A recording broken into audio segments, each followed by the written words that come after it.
नमस्कार, मैं doctor Pramod Kumar, assistant professor, जरा चिकित्सा विभाग, एम्स।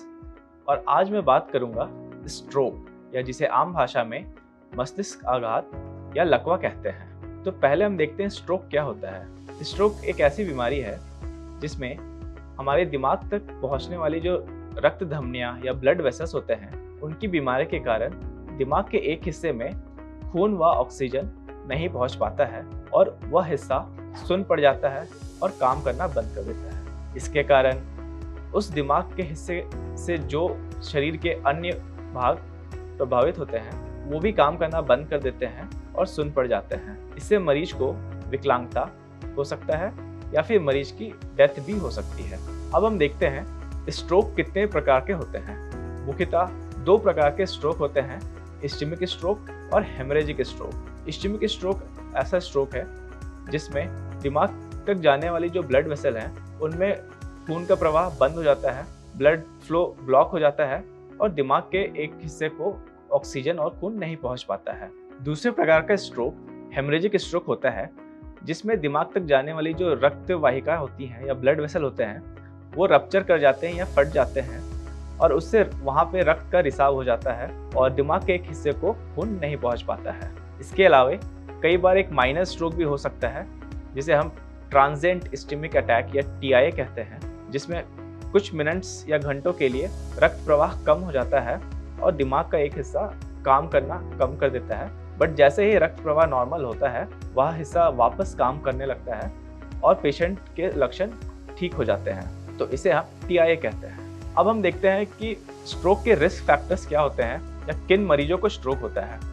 तो यह देखा गया है कि उम्र के साथ स्ट्रोक होने के चांसेस बढ़ते हैं और ओल्ड एज में स्ट्रोक ज़्यादा होते हैं।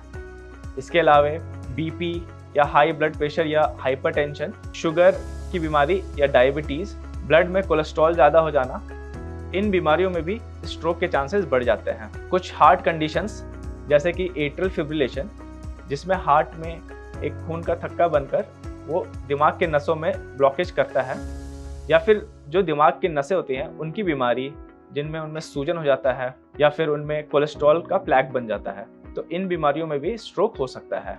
इसके अलावा स्मोकिंग या धूम्रपान और अत्यधिक अल्कोहल का सेवन करना या फिर कुछ इलिसिट ड्रग्स होते हैं जैसे कि कोकेन और एम्फेटामीन, इनके इस्तेमाल से भी स्ट्रोक हो सकता है। तो स्ट्रोक के लक्षण क्या क्या होते हैं?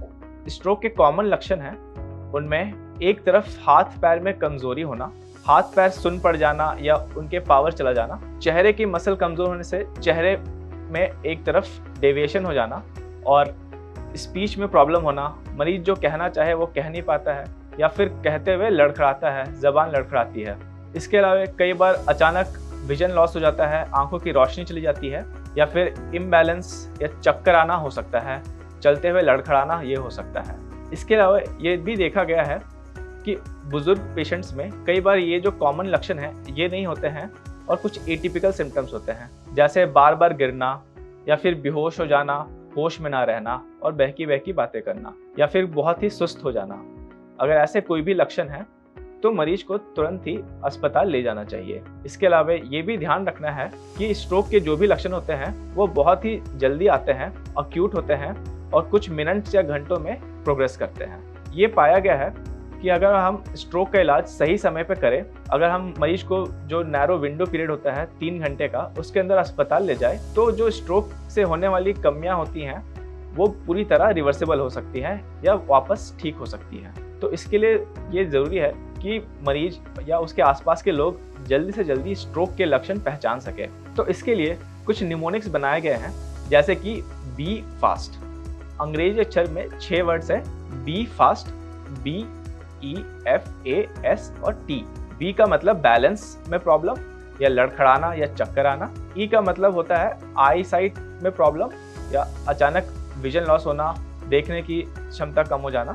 F का मतलब होता है फेशियल डेविएशन या चेहरा में टेढ़ापन आ जाना। A का मतलब आर्म वीकनेस या हाथ पैर में कमजोरी। S का मतलब स्पीच डिफिकल्टी या बोलने में दिक्कत होना, बोलने में लड़खड़ाना या बोल ना पाना। और T का मतलब होता है टाइम टू एक्ट, मतलब तुरंत से तुरंत मरीज को अस्पताल पहुंचाना। स्ट्रोक का ट्रीटमेंट में यह ज़रूरी है कि मरीज को विंडो पीरियड के दौरान तुरंत ही अस्पताल ले जाया जा सके। स्ट्रोक का इलाज में अगर इस्केमिक स्ट्रोक है, ब्लड ब्लॉक हो गया है, ब्लड वेसल ब्लॉक हो गया है, तो फिर हम खून पतला करने की दवा देके उसको दोबारा रक्त प्रवाह शुरू करने की कोशिश कर सकते हैं। अगर हेमरेजिक स्ट्रोक है तो उसके इलाज में कभी कभी ऑपरेशन की भी ज़रूरत पड़ती है। इसके अलावा शुरू के 7 दिन काफ़ी क्रिटिकल होते हैं। इस दौरान मरीज को अस्पताल में भर्ती रहना चाहिए। उसकी बीपी की देखभाल होती है, वह पेशेंट खा सके उसके लिए खाने की नली चाहिए होती है, पेशेंट सही से सांस ले रहा हो इसका देखभाल करते हैं, और अगर उसको मिर्गी के दौरे ना आए इसके लिए दवाइयाँ मिलती है। तो शुरू के 7 दिन काफ़ी क्रिटिकल होते हैं इन पेशेंट्स के इलाज में। उसके बाद हम ये भी देखते हैं कि लंबे समय के इलाज के लिए पेशेंट को खून पतला करने की दवा देते हैं। अगर कोलेस्ट्रॉल बढ़ा हुआ है तो कोलेस्ट्रॉल की भी दवा देते हैं। पेशेंट को स्ट्रोक क्यों आया ये पता लगाते हैं, और दोबारा स्ट्रोक ना हो इसके लिए हम बीपी कंट्रोल, शुगर कंट्रोल, या अगर हार्ट की कोई बीमारी है तो उसका इलाज करते हैं। लंबे इलाज के दौरान ये भी ज़रूरी होता है कि पेशेंट को रिहैबिलिटेशन मिले। अगर पेशेंट का कोई एक हिस्सा काम ना कर पा रहा हो तो उसके लिए एक्सरसाइज बताते हैं। तो फिजियोथेरेपी में हम पेशेंट के हाथ पैर के एक्सरसाइज बताते हैं। अगर बोलने में दिक्कत है तो उसको स्पीच थेरेपी देते हैं। अगर पेशेंट को निगलने में दिक्कत है तो स्वॉलोइंग थेरेपी भी देते हैं। कई बार स्ट्रोक की वजह से डिप्रेशन या डिमेंशिया, भूलने की बीमारी भी हो सकती है, तो उसके लिए एक साइकेट्रिक इवैल्यूएशन भी ज़रूरी होता है और साइकेट्रिक थेरेपी भी ज़रूरी होता है। हमारा कोशिश होता है कि पेशेंट अपना सारा काम खुद से कर सके, और अगर उसमें कोई दिक्कत है तो हम उसे वॉकिंग एड या अन्य सुविधाएं देने का प्रयास करते हैं। इसके अलावा ये भी जानना जरूरी है कि एक बार अगर स्ट्रोक किसी मरीज को होता है तो आगे दोबारा स्ट्रोक होने के चांसेस होते हैं। तो दोबारा स्ट्रोक ना हो उसके लिए हम प्रिवेंशन एडवाइस करते हैं।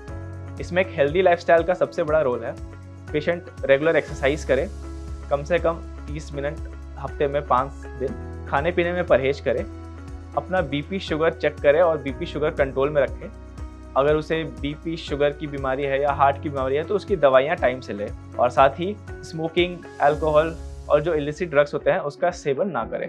तो अंत में मैं ये 2 मुख्य बिंदु पे जोर डालना चाहता हूँ कि सबसे पहले स्ट्रोक की बीमारी बहुत ही गंभीर बीमारी है और स्ट्रोक का प्रिवेंशन ही सही इलाज है। तो स्ट्रोक के प्रिवेंशन के लिए एक हेल्दी लाइफस्टाइल अपनाएं, स्मोकिंग और अल्कोहल से परहेज करें, अपना बीपी शुगर कंट्रोल में रखें। अगर आप 60 ईयर से ज़्यादा उम्र के हैं तो साल में एक बार अपना बीपी शुगर कोलेस्ट्रॉल ज़रूर चेक करवाएं। और दूसरा पॉइंट है कि अगर आपके घर में, आपके आसपास किसी को स्ट्रोक हो तो आप खुद भी स्ट्रोक पहचानने में काबिल हो। इसके लिए मैं दोबारा वो निमोनिक याद दिलाना चाहूँगा। B fast. बी से बैलेंस में प्रॉब्लम, ई से आईसाइट में प्रॉब्लम, एफ से फेशियल डेविएशन, ए से आर्म्स वीकनेस, एस से स्पीच में डिफिकल्टी, और टी से टाइम टू एक्ट, मतलब कि पेशेंट को जल्द से जल्द अस्पताल पहुंचाया जा सके। तो इसी के साथ मैं आशा करता हूं कि स्ट्रोक के बारे में ये सारी जानकारी आपके लिए यूज़फुल हो। धन्यवाद।